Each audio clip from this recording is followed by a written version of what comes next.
बिहार के यूट्यूबर मनीष कश्यप ने गुरुवार को नई दिल्ली में अपनी मां के साथ बीजेपी की सदस्यता ले लिया है। अब वे पश्चिमी चंपारण से निर्दलीय लोकसभा चुनाव नहीं लड़ेंगे।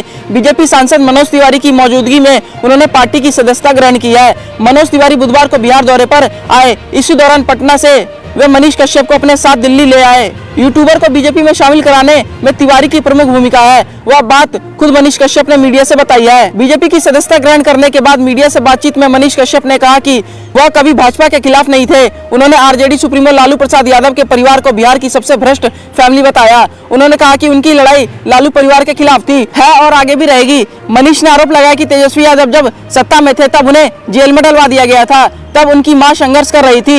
यूट्यूबर ने आगे कहा कि जब वह जेल में थे तब मनोज तिवारी, विनोद तावड़े, विजय सिन्हा, सुशील मोदी समेत बीजेपी अन्य नेताओं ने उनका साथ दिया था। हाल ही में मनोज तिवारी ने उनकी मां से मनीष कश्यप को बीजेपी में आने का ऑफर दिया था। मां ने मनीष से मनोज तिवारी की बात नहीं काटने को कहा। इसके बाद मनीष कश्यप बीजेपी में शामिल होने के लिए राजी हो गए। वे तिवारी के साथ ही बुधवार शाम दिल्ली आ गए और गुरुवार को पार्टी की सदस्यता ग्रहण कर ली है। यूट्यूबर मनीष कश्यप ने बताया कि उनकी मां प्रधानमंत्री नरेंद्र मोदी की फैन है। वे अक्सर पीएम मोदी के वीडियो देखती रहती हैं। मां ने उनसे कहा कि वह उन्हें मोदी के हाथों सौंप रही है। जाओ और उनके नेतृत्व में देश को मजबूत करे, राष्ट्र विरोधी लोगों का सच देश के सामने लाओ। मनीष ने कहा कि वह दुनिया की सबसे बड़ी पार्टी में आ गए हैं। उनके पास कहने के लिए कोई ज्यादा शब्द नहीं है। बीजेपी में शामिल होने के बाद मनीष कश्यप लोकसभा चुनाव नहीं लड़ेंगे। मनोज तिवारी ने कहा कि पार्टी में उनकी क्या भूमिका होगी यह भविष्य में तय किया जाएगा। बता दें कि यूट्यूबर मनीष कश्यप पश्चिमी चंपारण से बीजेपी से टिकट मांग रहे हैं, मगर पार्टी ने मौजूदा सांसद संजय जायसवाल पर ही भरोसा जताया है।